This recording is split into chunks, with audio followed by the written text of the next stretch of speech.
just won the best political documentary at the New York Film Festival in 2005. I forgot to say award-winning.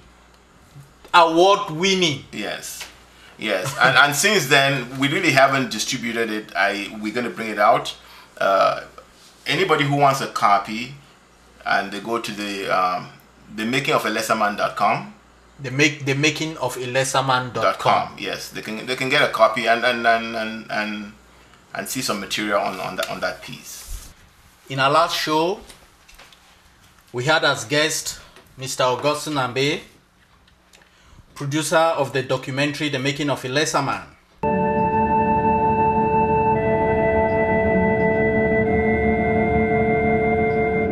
Our business is run by French people. And we have all of you educated here working in different places. We don't have any control. By the end of this present century, we'll be still speaking about French colonialism in Africa.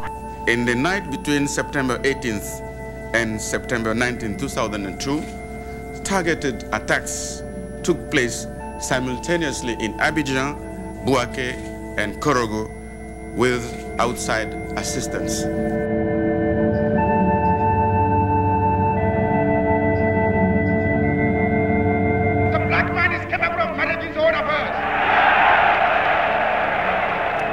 President Gbagbo simply wanted to enlarge it for the greater benefit of his people. France doesn't like that. To rid our continent of the remaining vestiges of colonialism. And its attendant humiliation, exploitation, injury, insult, trauma. And I hope the UN and France will not be complicit again in repeating what they did in Rwanda. One genocide in a lifetime is one genocide too many. As I was preparing for this show, right, one song, as I watched your documentary and prepared for the show, one song keep reverberating through my head. Okay. Emancipate yourself from mental slavery. None but ourselves can free our minds. That is Bob Marley. Have no fear for atomic energy, 'cause none of them can stop the time. Yes. How long shall they kill our prophets while we stand aside and look? Some say it's just a part of it. My brother, will you help me sing this song of freedom? Yes, and that is really what... It's all I ever have. Redemption song. Redemption song. Yes, and that's the song that Africa should be singing. And the unfortunate thing is that we would be the last people in the world singing that song. Every other group has sung that song. They've paid their price for freedom. It's unfortunate that there has to be a price for freedom because we're all born free.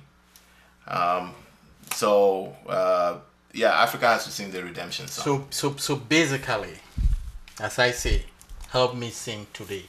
Help me sing now. Redemption song. Because I am happy to have you here as guest. An African who have clearly emancipated himself from mental slavery. And through your work, you are seeking to emancipate others from mental slavery. So it is my pleasure to welcome you here in the studio. Yes, thank you. On the Ben Kuah show. Thank you. You titled your documentary, The Making of a Lesser Man. Yes. Do you believe there is a lesser man in Africa today? Well, there is no lesser man, and that's why, if there was a lesser man, I would say the lesser man in Africa. When I say the making of a lesser man, it means that a lesser man has been created for something else, from a man who is not less, but has been made less. So basically, if I understand the title of your of your documentary. Yes. It is not that the African is a lesser man. It is that people think or people behave as if or people consider the African man a lesser man. No, well, is that it? No, basically, and I would basically the making of a lesser man. Mm-hmm. Simply, Africans. Africans. Let me clarify it. Africans are complete human beings, equally as intelligent as anybody else, but have been made less in their accomplishment, less in their in fact in their own self-appreciation. You understand? And less by how other people treat them.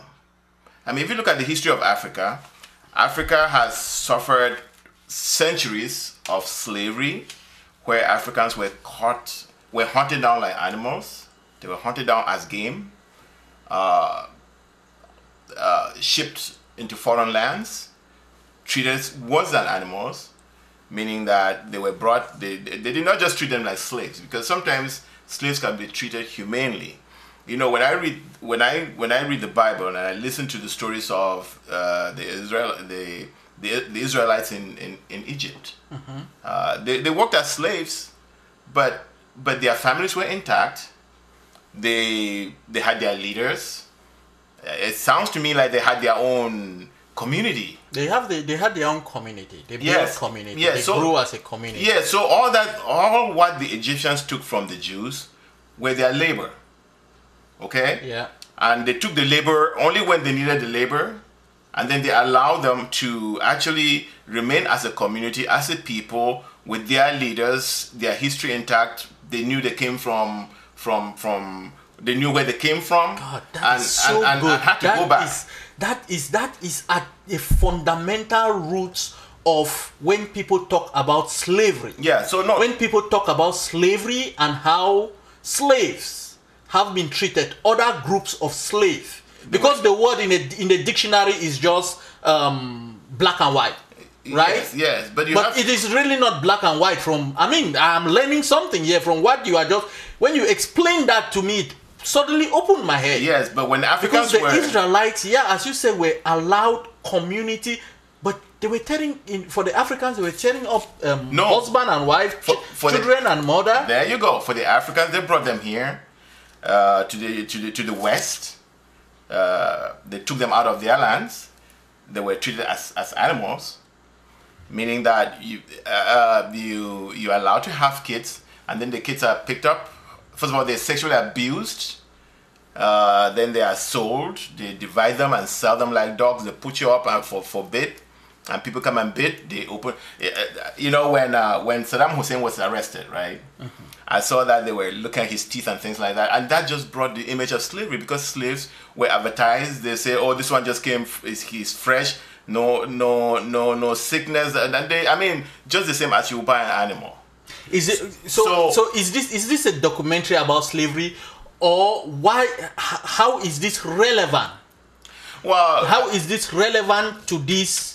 To your documentary? Well, it's relevant because I'm trying to say that Africa was made a lesser man, and that's the process of making him a lesser man. Yeah. That it started with slavery, where they were caught and treated like as animals. Obviously, at some point, after 400 years of doing that, with millions of Africans shipped outside the continent, it reached a point where people of conscience started speaking up, and that trade had to end. But when it ended, it did not really end. It ended in the sense that Africans were no longer shipped out of the continent. They were no longer housed in plantations in the West. At that time, there were machines that could do a lot of the work. But then Africans became slaves in the continent. So that is the relevance. That is the relevance between slavery that we're discussing and how it is tied into your documentary, and what that is the process of going on of that making of a lesser man. Of the making of a lesser man. So basically, there have been many, many obstacles throughout history that has reduced. So basically, it was cheaper. It was cheaper to allow the slaves to remain in the plantations in Africa rather than shipping them out. In the making of a lesser man, we've actually made it very clear that colonization was slavery in another form, and it was another form that was more efficient. It was the Europeans or the slave dealers did no longer have to incur transportation costs. They did not incur housing costs in the plantation. They didn't even have to feed the slaves. So they were just allowed to roam, and then they come in and they steal, and the benefits were the same. I know that we are discussing this on the eve, and I hope it is not that. I really hope it is not that. It doesn't come to that. But we are discussing this on the eve of a potentially bloody and catastrophic conflict in a country in Africa. Cote d'Ivoire. In Cote d'Ivoire. Yes. We are talking because when you explain this, maybe people start Africans and people of good conscience in the world start understanding the struggle, the dynamics of the struggle that is going on right now in the Cote d'Ivoire. Yes.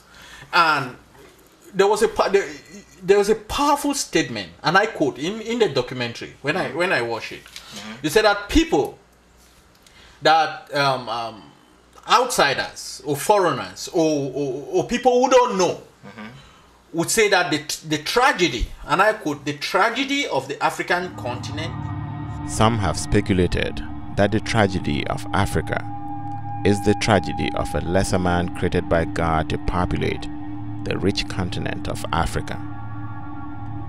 This speculation, coupled with or enabled by skin color and the late arrival of Africans to the quest for knowledge in the modern world, has created uncertainties that have enabled exploitations and untold miseries to be visited on the people of Africa without consideration and without consequences.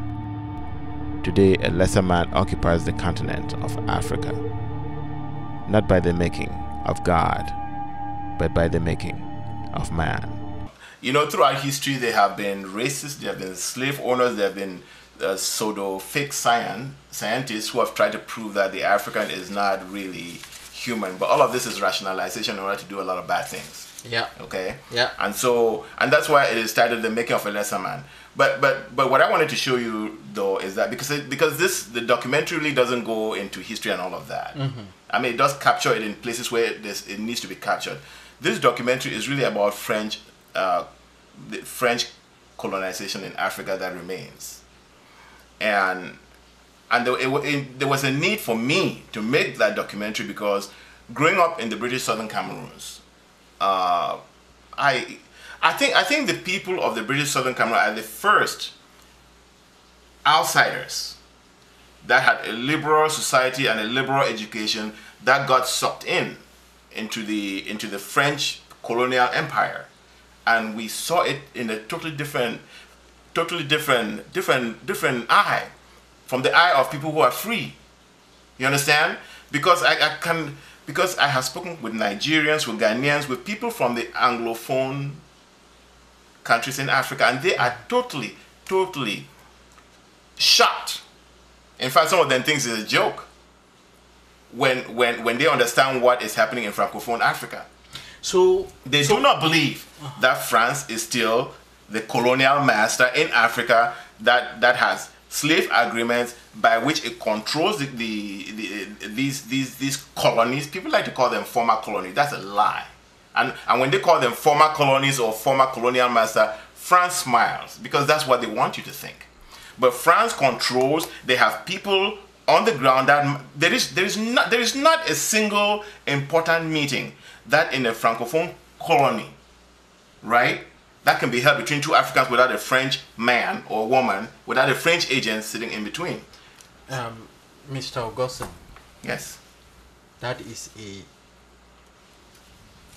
dangerous indictment of Africans. The fact that there are Africans ignorant of something as devastating as the colonization of hundreds of millions of Africans. It's a dangerous indictment of Africa, of Africans. Why do you think that is the case, that there is this widespread ignorance of the fact that there are hundreds of millions of Africans sweltering under colonization today? And others don't know? Yeah. Well, you know, let me first say this, okay? This information is available, but it's buried in academic textbooks and things like that. It's not, but the biggest reason is that our educational system back there is Eurocentric. And so we really don't grow up learning the history, or we learn the history that's written by Europeans. So there's that lack of information. And then the people who are in power through this colonial system, the system is so well constructed that only the people who perpetuate that system are put in power. And therefore, like I said in your last program, that until Gbagbo came to power and starts revealing some of what the cooperation agreements are about, I mean, Hufo Boange would not have said anything. Because he was part of that system. Amadou Ahidjo and Cameroon Opobia will not say anything. So if you go to all the countries where the France-Afrique, that's the word that describes that system right now, where it is solidly in place, they would pretend to pass as a Ghanaian president will pass, or a South African president will pass, or even the president of the United States will pass. But these are colonial governors who manage the plantations for the French. And I mean, when you come down to it, you just need to read WikiLeaks from what was reported by the ambassador, or by the American ambassador to Washington. And you will see it. He says it very clearly that the defense of Ivory Coast is in the hands of France. Which independent country would have its defense in the hands of another? Which country will have its finance, its currency controlled by another in that way? What you lose there is really your sovereignty, because you cannot run fiscal policy in your country. You have no control of your monetary policy. You know, look, this whole situation in Ivory Coast is beginning to really, it's allowing the West to write the truth now, and partly because Gbagbo has forced them. Yeah, and we are going to get into that. But one of the things that I want to get down fundamentally is I want to get to some fundamental issues here, because as I look at this and as I listen to you speak, right? You are not shy with the words that you are using. No. You are talking about plantation system. You are talking about slavery. You are talking about the coining of human beings as lesser than what they are. You are not shy.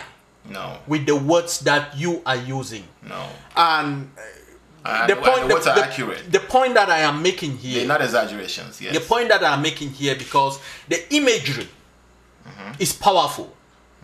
Those imagery is powerful. Somebody might feel that you are using it to give an edge to your documentary, because you are very clear in stating that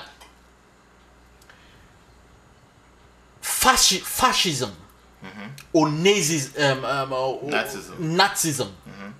wasn't completely defeated in Europe, and that today Africa is suffering the effects of the remnants of that Nazism and fascism. What the Allied forces, the United States and Britain, mostly, what they were fighting Mussolini in Italy, they were fighting Adolf Hitler in Germany. All of these people were fascists. Okay? Fascists, if you've read Mein Kampf, in Mein Kampf, basically, Adolf Hitler believed that you need to get a strong man who believes in the state, and everything is done in the glory of the state. Yeah. Okay? And so these fascists do everything in the name of the state. Okay? Yeah. And they totally violate a lot of what we call human rights today. And so when they colonized France, they planted their own ruler there who ruled France for them. Yeah. Okay? The Vichy government. The Vichy government. The whole idea of providing this CFA franc to African colonies that the French actually learned that from the Germans. If you watch World War II movies, you see the way the Germans, the Nazi army went into Poland, where they rounded people. We know about Calais in Cameroon, where they come around the whole neighborhood and take them into a stadium and they, collective punishment. That's collective punishment. Yeah. You know what I'm saying? So if you look at what the Nazis did, they choose who your leader is. That leader is totally authoritarian.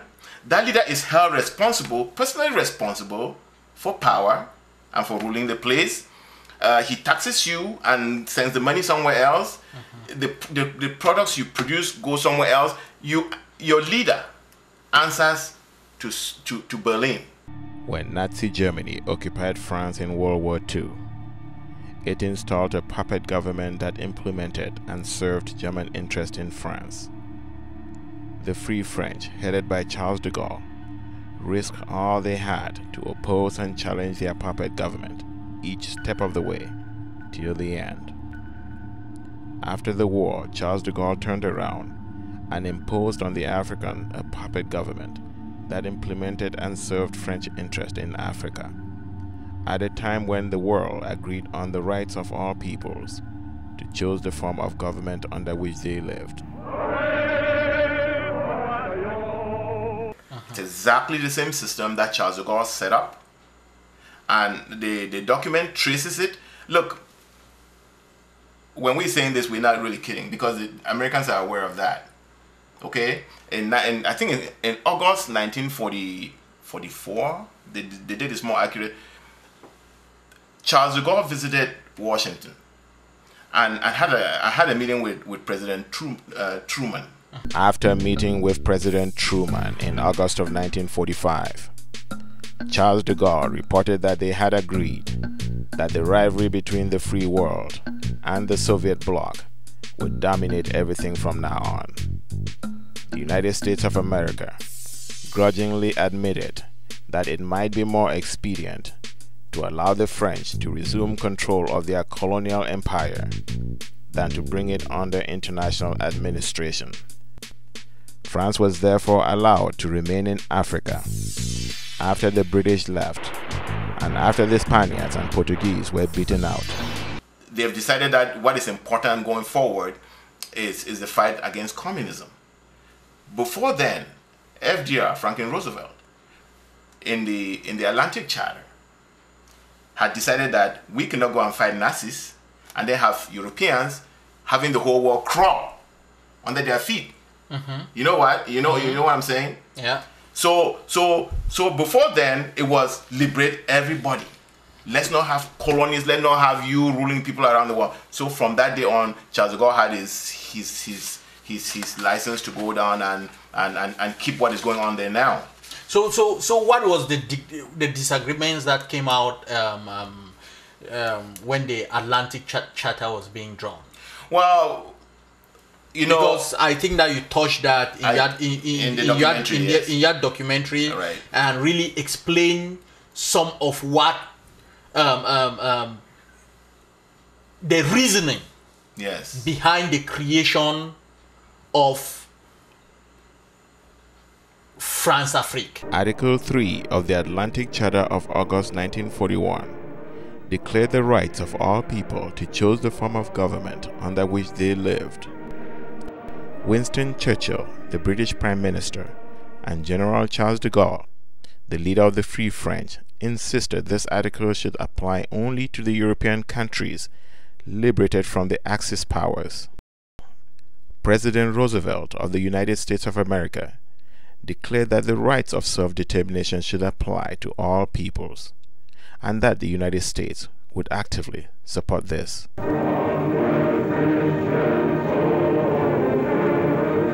The people of Africa were included in President Roosevelt's words. But France was determined not to include them in the hope of the world and among the peoples of the world. The fate of the children and grandchildren of Africans was yet to be decided by a less gracious group of people.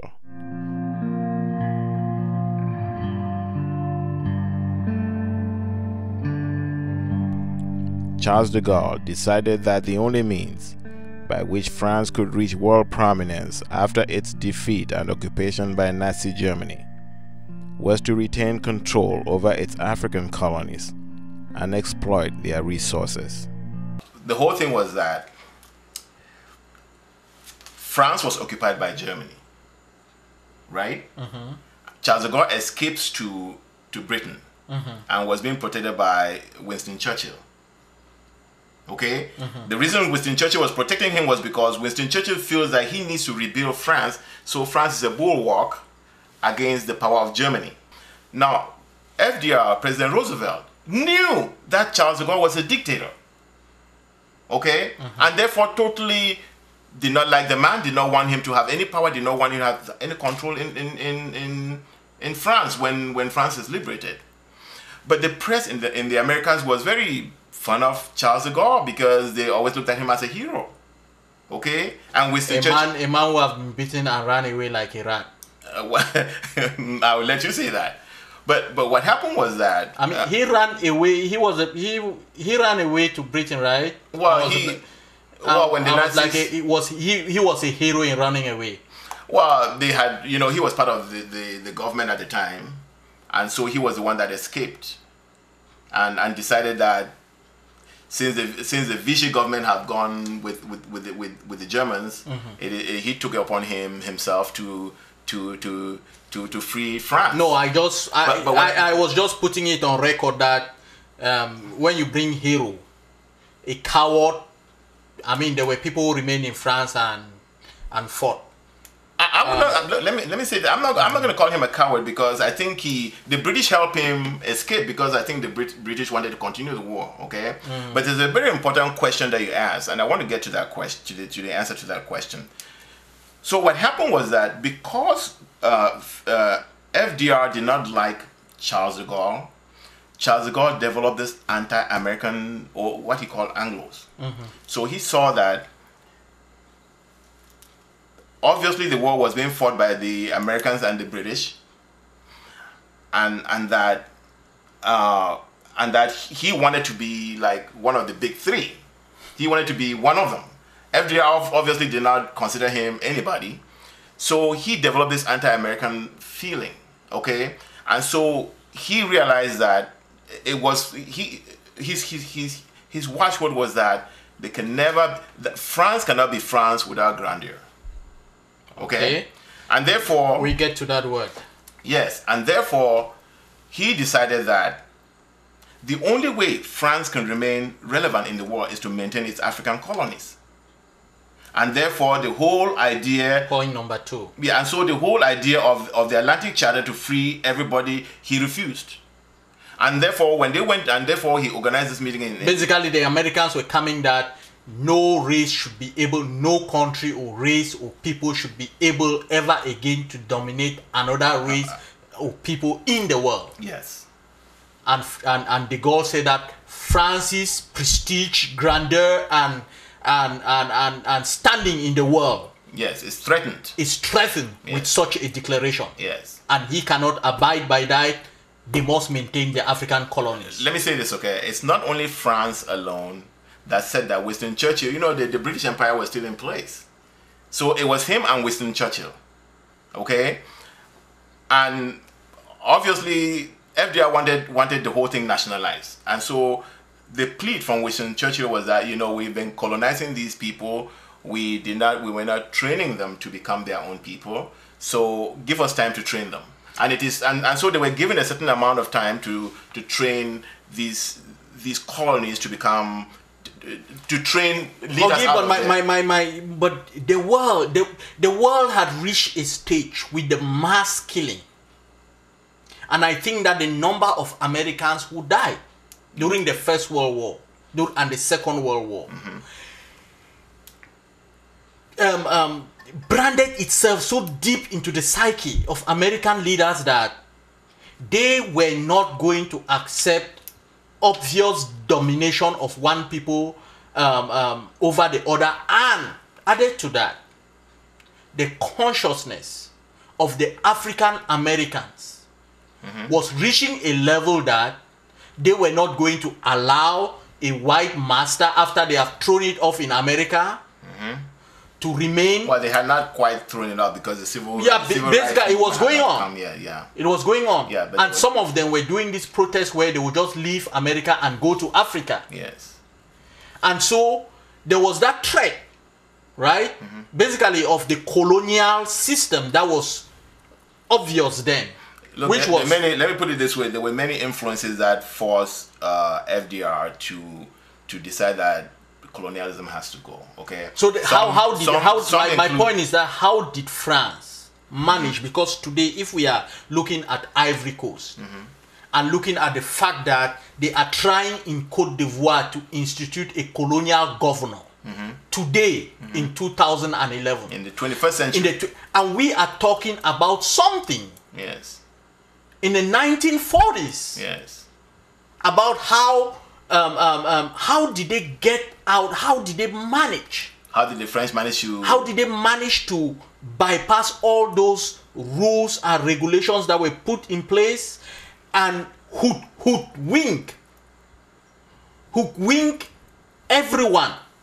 Let me say this. How did they manage that? That is such an important question that I don't even know that you know the importance of the question you're asking. Now, and Charles de Gaulle, I've already given you a little bit of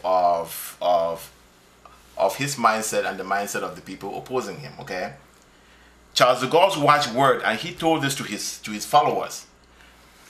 The word was defiance. They had to defy the United States, defy the international system then, because the international system was moving towards freeing the world. The only way he could keep this was through defiance. I mean, I'm using the word defiance, that's not my word, that is his word. He said the only way we are going to succeed is by defiance.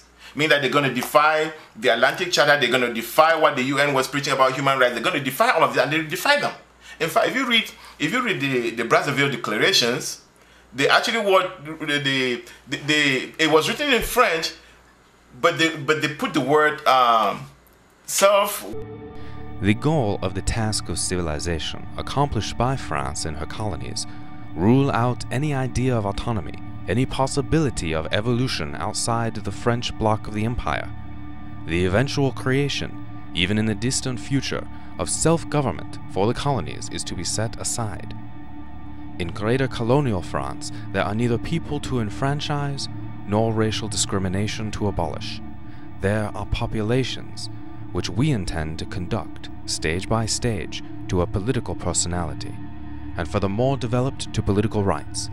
But this will mean that the only independence they will want will be the independence of France. They had to use that word, which was the English word, just to show their defiance of that whole thing about liberating, freeing people. They were not going to let their colonies go.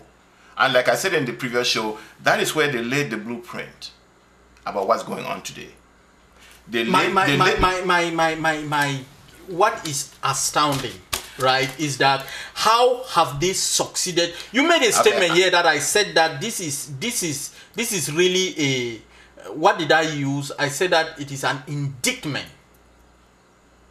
of the African. When you talk how Africans will even laugh when you talk about French colonialism in Africa today. How were they able to manage all of this? To manage all of this in such a manner that today a whole swath of the continent is under chains. I'm going to give you, so we've talked of defiance, right? Yeah. Defiance was one. Okay? So through this defiance, the only thing that the United States and the British could do is actually turn their guns against the French. And that was a choice they had to make, and they chose not to. the enemy they were fighting then was Adolf Hitler, so they did not do that. Okay? The second was that Franklin Delano Roosevelt, who was the one pushing these things, died before the war ended. Okay? And Truman took over in the United States. That's the second one. The third was that obviously the French language is, if you're not part of that language, you don't read it, you don't listen to their news, you know what I'm saying? Mm-hmm. And in these and since they have made it and this is what they really said, that the way to manage this system is to choose Africans who obviously agree with them and allow them to earn their spurs by dealing with the problems within their own people. Instead of allowing a mob of proletarians, more or less badly dressed, speaking more or less French, to grow up through contact with us, we would do better to create an elite, beginning with the chiefs and notables who have been made by us personally responsible for power, will progress by their experience in dealing with the difficulties they encounter, and, as they become attached to their work, will win their spurs on behalf of the country and within it. Is this not better than a crowd of soured individuals bringing in unsuitable slogans from who knows where? Are being exploited. So they chose leaders who agree with the system to perpetuate the system, and obviously these agreements were secret. So you find out that at every step of the way, they protect themselves. And since communism became the problem in the world and not freeing people in the world, they empowered the French obviously got empowered. They became part of the security. In fact, France never applied to be part of the United Nations or the Security Council. The British and the Americans actually brought them in there. In fact, at the time, I remember Charles de Gaulle actually refused. So they brought them in there, and since the British were very interested in rebuilding France, they rebuilt them, and they became part of the control system. And so they control the information, they control everything. And that's why I'm saying... So basically, as you said, France builds leaders whom they put there. They appoint those leaders. Yes. The attempt was to recreate a Frenchman in Africa. And despite the fact that this Frenchman is going to have a black color, he's going to have a French mentality, and he's going to be proud to be a Frenchman. All the French governors present at Brazzaville were clear that French interest in the territories will be best preserved in the hands of a political personality who is thoroughly assimilated in the French language and culture through education. Control system around this is very important, and that's why. So do you see what is going on in the Ivory Coast? Some of these things we talk here, and we go into details, and we talk this, and you think it is history. History is today. History is tomorrow. History is what is going on in Ivory Coast. Right now, the French are there. Yes. And the French are backing a candidate for president. But before we even get to there is one thing that I want to look, when I watch your documentary, I listened one of the commentaries that you made. I think one of the people who were making commentaries in the documentary. This is some of the things that he said that really got through, penetrated my consciousness. The Brazzaville Conference of 1944. That he ruled out any idea of autonomy for Africa. Autonomy. Any possibility that any African French colony, any possibility of evolution outside of the French bloc of the empire, and they say empire. Yes. Are you kidding me? Yes. No, I mean it's look. People who don't look when I discuss. Are you kidding me? It's there in black and white. There's nothing hidden. And that the only independence that they will get, that the Africans will want, will be the independence of France. Yes. Yes. And that is what is still going on today. And if you start reading some of the articles, you would start, especially when now that Babo is talking about creating its own currency. In fact, I read an article in the Christian Science Monitor, and they were saying that's actually a good thing for Ivory Coast. So there's a bigger revolution going on in the Ivory Coast right now. On Bastille Day, I think more than 10 African countries, troops from African countries marched on Bastille Day. They marched in Paris, through the streets of France on French Independence Day. That is not something that happened in the 1900s or in 1913 or 1923 or 1960.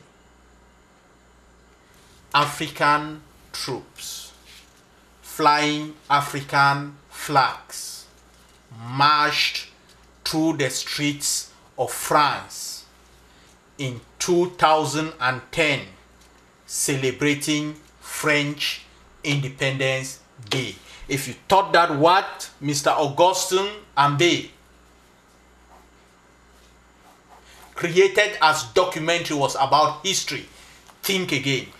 Because this statement and the imagery of those Africans marching on French Independence Day in France, this statement and the only independence that they will get will be the independence they will want will be the independence of France. Unfortunately, Ivory Coast wants another independence. But let me say this, okay? The question that you asked is, how does France maintain this whole system? Okay, one of the, I named a few. Another one is that, you know, when this one is really a tragedy, because the OAU, which has been succeeded by the AU, was a creation of Kwame Nkrumah. It was an anti-colonial movement. Okay, now that did threaten the dominance of Paris in Africa. See, okay? the thing is that I think you are jumping ahead of me. No, I just wanted to bring this as part of the control why the system is so I understand, because one of the things that I really wanted, one of the things that this point that you are making, because if Africans can laugh today, right? If African can laugh, I use the word again, and I'm going to use it again. That is an indictment of Africa and of Africans. Because don't look at Cote d'Ivoire. Let a Ghanaian not sit and look at Cote d'Ivoire. Let a Nigerian not sit and look at Cameroon or look at what is happening in Cote d'Ivoire, or what happened in Rwanda, what happened in Congo, Brazzaville. Let them not look at that and say that, oh, those people.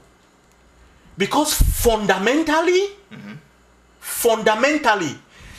that is the guts of Africa. Nigeria will not move one step forward. And this is my question, Ogi. What you did, somebody might say that the same old Africans pushing the buck away. Why is Ghana not? You said that you are talking about France, Afrique, right? Why then Ghana is there? Why is Ghana not maximizing its potential?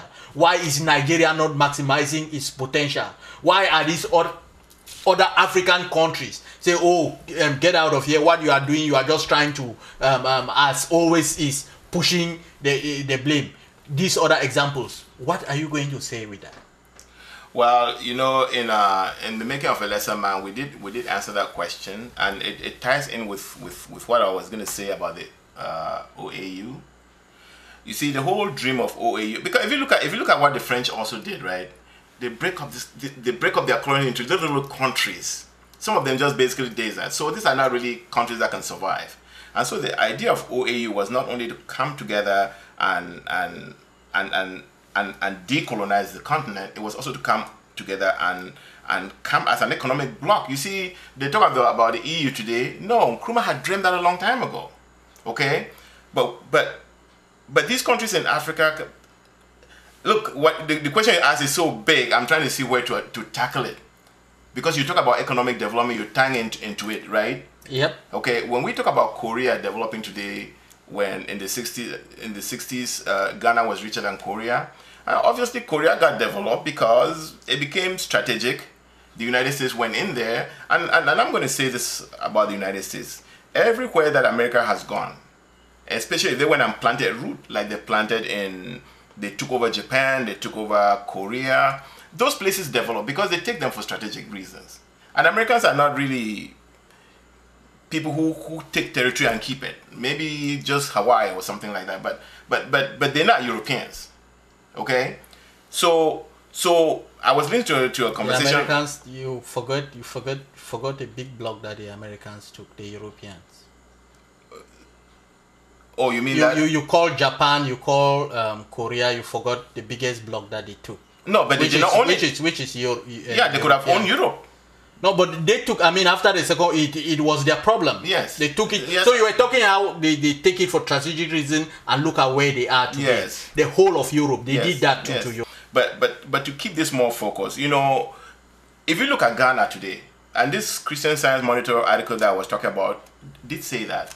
You see, if you look at Ghana, if you look at Nigeria, these are countries that have been 50 years as independent countries. Mm-hmm. Not even as independent countries, because when the British were leaving, take for example in Nigeria, they did not give power to the southerners who were more educated and could have moved the country forward. They gave it to the northerners, Abubakar, and so there were games played, and so they had to struggle through all of this. But those are their own problems, and they went through stages to solve them. And today, if you look at the results in Ghana, you can tell that Ghana has gone through its growing pains. Mm-hmm. Cote d'Ivoire is just starting. Okay, if Cote d'Ivoire becomes free today, then it will start where Ghana started trying to free itself, until someday it will also be a very stable democracy. Other countries are still colonies, so you have to decolonize yourself first, and then learn to live with your own self and learn to manage your own affairs. So people who are comparing, in fact, this Christian Science Monitor said not too long ago, Ivory Coast was being shown as a success story in West Africa, but today it's Ghana. It's not Ivory Coast anymore, because Ivory Coast was benefiting from the benevolence of France, and when France decided you're not going to be good anymore, then they start doing what they're doing to them right now. Okay, but one of the other things that I want to say is that, you see, when the OAU was dreamt, was conceived, it was to liberate, and it threatened France. And so what France did was, you know, all the different presidents in all these other African countries were in the pocket of France. And so the OAU has never realized its dream because of this Francophone bloc that carries the policy. So before they go to the OAU meeting, they have already had meetings with France. They're going there to represent French interests. If you look at ECOWAS, you know, I was listening to Cote, and he was saying that when Cote d'Ivoire was attacked in 2002, ECOWAS did not say anything, Nigeria did not say anything, no country said anything, no country rallied to come and fight the rebellion in Ivory Coast. And they were attacked with a democratic president elected in power. Yes. And they were attacked. Yes. The government of Cote d'Ivoire was constitutionally the government of Cote d'Ivoire. Yes. And it was attacked. An economic bloc that is threatening to use power. Yes. No, but let me finish his thought though. Okay. He's saying that in 2001, all of this did not happen. It is France. France had called Nigeria, called all these supposed African countries, and tell them to shut up. They did not even condemn that coup. You understand? But in 2010, everybody is jumping now. They want to go and fight. You understand? When the country is not under attack, they want to go and fight. Yes. They want to start the war. When the country was under attack, they stood silent. Yes, and that tells you the power of France, not only in ECOWAS, but also in the OAU. And basically that dovetails into the fact that a Ghanaian today, a Nigerian, any African cannot stand on the sidelines in the struggle that is going on in Ivory Coast. The struggle in the Ivory Coast, just as the struggle in the Congo, but in the Congo then we were not who we are today, you know what I'm saying? Because like Mr. Wakai said the other day, this is not even the Africa of 1994. Okay? This is the Africa of 2010, 2011, and we need to fight this.